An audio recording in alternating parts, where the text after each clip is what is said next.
Hi, Micah. Is that how you pronounce your name, Micah? It's Mika, Mika. Oh, okay.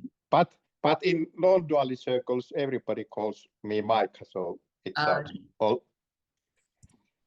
But there was some thoughts coming, when you were talking with Anne, like I was thinking about this suffering and death, like they are similar in like Buddha frame story.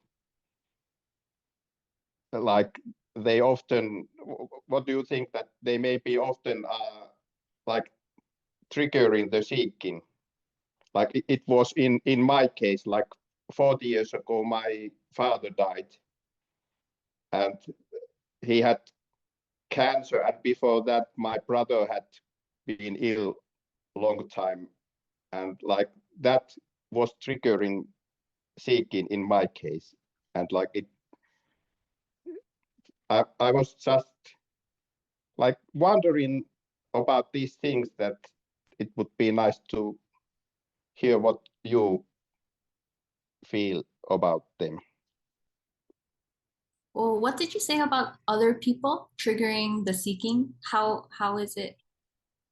Not other people triggering the seeking, but like death and like suffering and death, that they often Oh, may, like in the Buddha frame story, that he first saw the old people and then the sick people and then the dead, and after that was the starting point of the seeking in this Buddha Gautama story.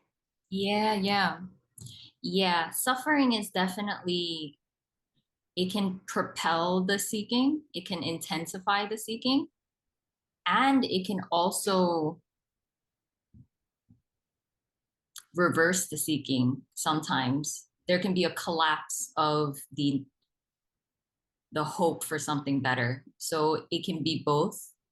It can do both.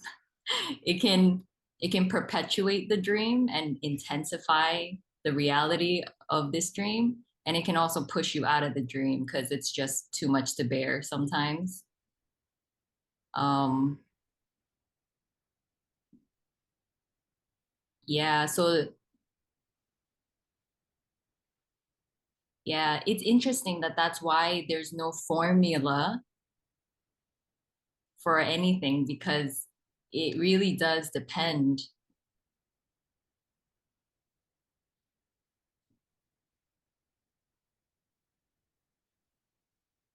Um,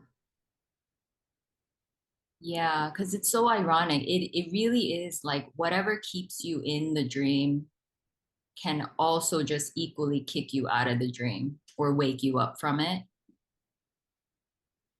Yeah. Because yeah, when I look back, like the deepest suffering that was here, it made the dream really strong, really, really unbearable. And it was the exact thing that made something so desperate to want to know what's beyond it.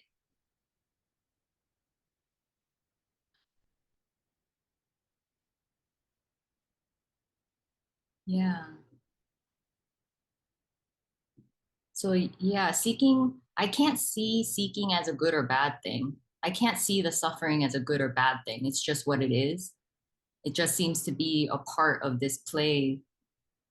Um,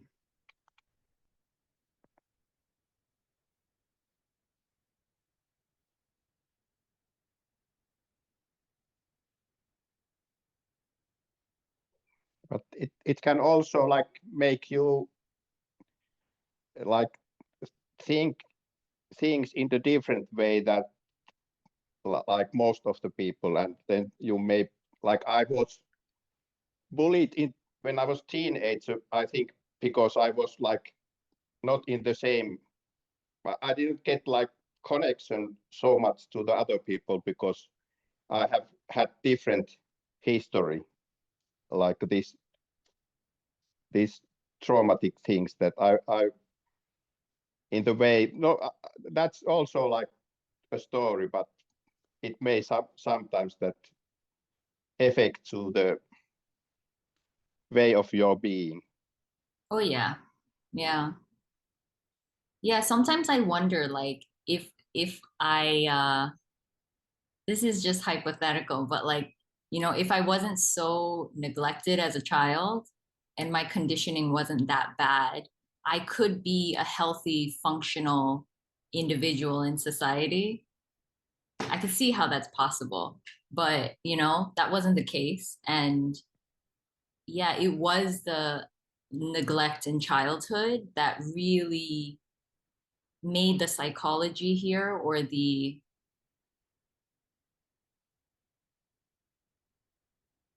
sense of unworthiness, so imbalanced. It was so low that no matter what I achieved in life,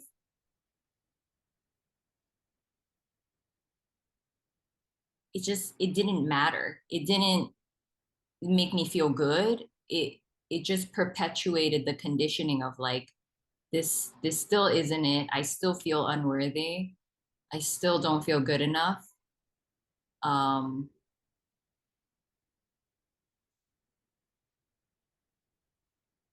and yeah, I can also say, like, in a weird way, there was a sense that knew a healthy identity wasn't quite it. I knew that there was something beyond that, because even with the healthy identity, there's still suffering. You're still not free. So there was a sense here that even if I was a healthy individual, that's still not really what I want for some reason. That's the sense that I got.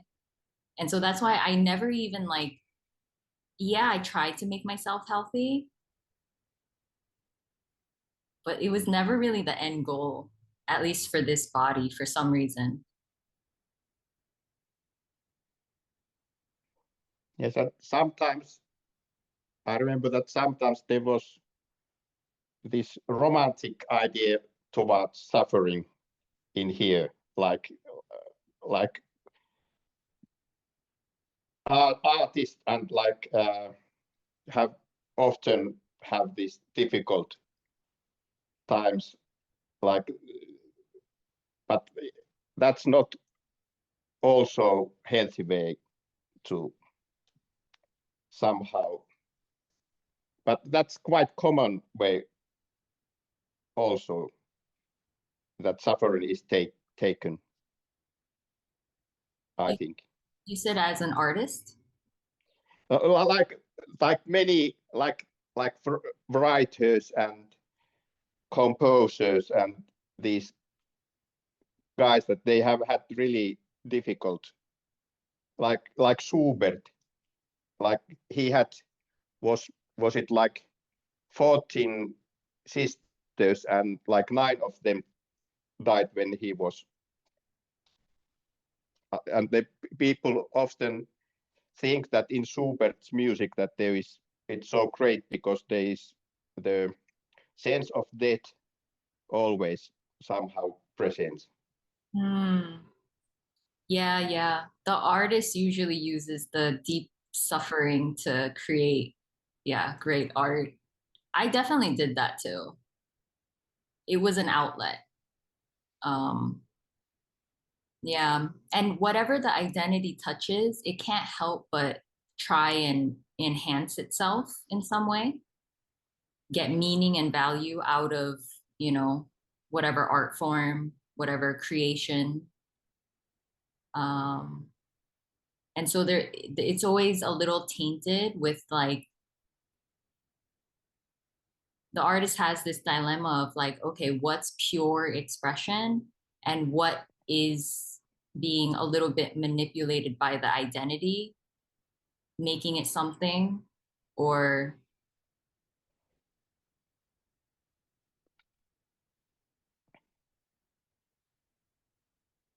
yeah. it becomes something about my identity and who I am and what it adds to me. Um, yeah, it's not a bad thing, but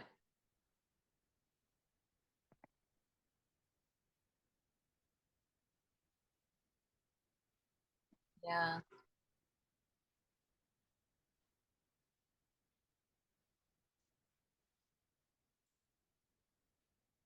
yeah, it's like that with a lot of things. Like, even comedians and stuff, most of the most of them like went through a lot of trauma and it comes from a dark place, you know?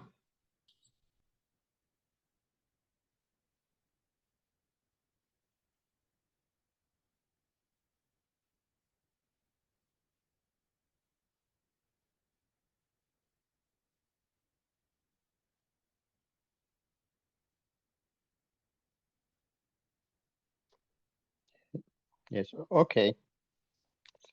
Thank you. Yeah, thanks so much. See you.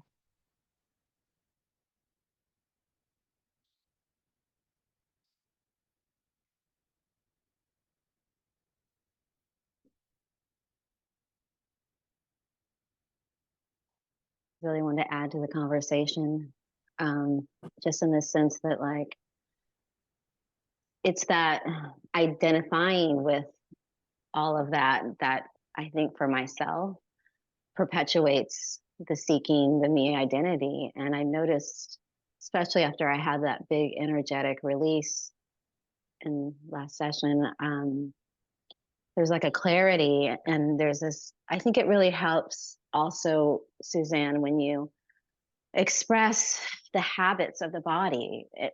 There's obviously no one there, but when you share how you have these thoughts, like we were talking about earlier, like, oh, these negative thoughts or these expectations, they're just truly habitual. Sometimes there's such a clarity, and I can sit back and listen to all of this going on, and there's a separation with it. And it's so beautiful because I see that as just, I think that's me. But when I hear you say that, it's like, oh, it's not me. It's just what's going on in here. And I think that's so helpful to hear you express that, because I think people just would think that, oh, once I'm gone, then there'll be none of that. But there, and then so there's someone here, and it's like, oh, okay, that's there. And it's so helpful to say, that's not me. That's not me, and yeah, just there's the other thing I was just wanted to add was there's so many layers. It's like almost sometimes as you're peeling them off, it's so obvious how many layers there are. I think sometimes it's like you're in it and you're identifying with it, but when you just like, it's like you can see the layers just peeling away, and then sometimes a layer comes up and it starts a whole bunch of shit. So, but I just wanted to add that to the conversation. I appreciate so much that sharing. You do it a lot in your writings, Mm, and but yeah, you do a lot in your videos too. But I mean, sometimes when you're reading something, it's just right there. It's raw. You can't ignore it. It's just in your face, and I think that's just such a gift to the seeker. it's Thank beautiful. you. I do think like when these, seeming layers keep coming off, it constantly feels like you're starting from scratch again and again and again. And you're like, oh my God. And this is really where the identity, um, what's it called? It just becomes shattered over and over and over because it has nothing to grab onto. It has no solid security anymore. It has nothing to say, this is me, this is it, this is who I am. And the constant shedding like that is it's a painful thing to go through, Yeah. but it's just showing your system, nope, nope. Well, and I think that's where the fighting back comes. It's like, no, I'm here. No, that is me. And it's like this almost this internal, and it's like, and then sometimes I don't know. I guess it's just ridiculous to explain it, but yeah, You just nailed it. Yeah, it's just, yeah, it stirs up a lot too. But at the same time, there's this clarity in it. There's a scene. Yeah. Yeah. Yeah, it's just it's such a painful thing to go through because it's constantly telling you like, you know, once you think, oh yeah, okay, there's progress, there's something happening, and then seeming another layer comes up and it's just chaos again. Yeah. Yeah. Yeah. Yeah. It's like you're almost afraid to mention it or to say something because Right, right. It's you're going constant to trigger it. or yeah, yeah. Yeah, it's almost just silent watching, like. But sometimes I do have to say, it happens a lot when I wake up in the morning and the mind comes online. I'm trying to stay asleep, and then the mind starts with maybe it's something I have to do at work, and then it's like, you're not going to be able to do that design, and I just say, those are just thoughts. Those are just thoughts. And it's easier right now to do that because I'm just energetically more light. But when I was going through what I was going through, man, it's just I play right into it. Oh, yeah, it's crazy. Right. Yeah. But that is kind of the beauty that you showed. That was the beauty because what most people are doing, they just have a shield up on top of that, trying to mask it. And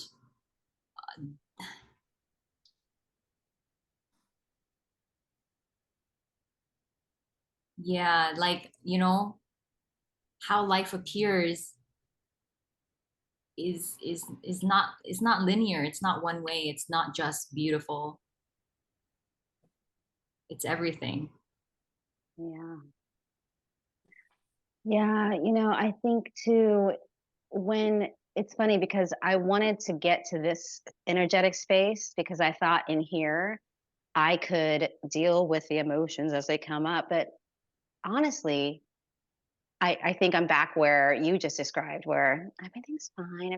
Where when I was raw and it was just torturing me, I was really dealing with it then. So it's almost interesting. I'm glad we talked about this because there's this now I feel good and I can deal with it. So there's that. I think the mask is coming back up again. Uh, Well, I don't think so. I also do want to say like the body is so intelligent that it will kind of bring up things to process and then it will, I don't know if you can say like it just deepens in this. There's a resting period a little. It can't constantly be like, ah, it's just too much for the body, you know? yeah. Okay, thank you for that. But I do see in this, like you mentioned earlier, I'm always that positive one that when someone has a problem, I'm gonna give the solution. It's gonna be okay. I'm okay. Everything's okay. So I do see that part of my personality or this character coming out a lot when I'm not wrought with emotion. So I guess it's just something to be mindful of. Mm, yeah, Mhm. yeah, yeah. Yeah. I just wanted to add that. Thank you. That's beautiful. Thanks, Tanya.